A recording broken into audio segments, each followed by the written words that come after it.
Magandang umaga po sa inyo lahat. Welcome to my YouTube channel, Wealth at Safety First. Ngayon yung topic ko ngayon ay tungkol sa heat stress awareness. So alam na ngayon, naramdaman niyo ang init ng panahon. Grabing init.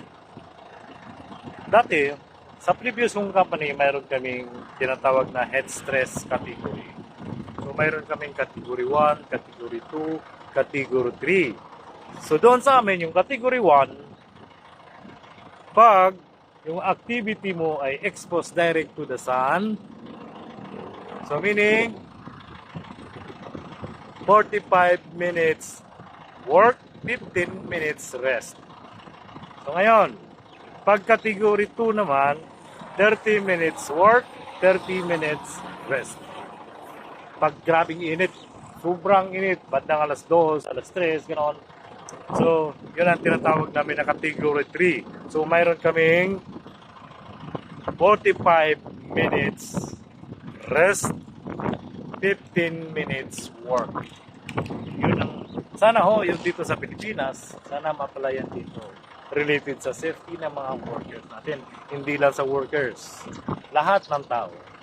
So, ngayon, kailangan ho yung mga construction workers natin, yung mga nasa high-rise building nagtatrabaho, lalo na yung sa construction, sa road construction, kailangan may tubig tayo palaging dala. Okay? Hindi lang yung sa mga construction workers. Lahat ng tao dito sa Pilipinas na ngayon grabing init, kailangan may tubig tayo palaging dala. Yung mga farmers natin, yung mangingisda, kailangan huwag yung kalimutan magdala ng tubig palagi. Hindi lang mga drivers, lahat ng tayong lahat, kailangan may dala tayong tubig. Okay? Sana, malala ko lang po sa mga construction na owner or mga contracting company, kailangan i-monitor nyo yung mga workers nyo.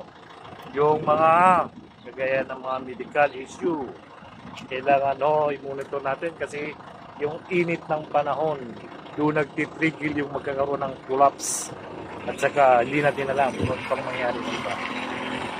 So yun lang po ang i-share ko sa inyong lahat. Sana po may natutunan kayo sa araw na ito. Maraming salamat po. Kita-kits tayo po.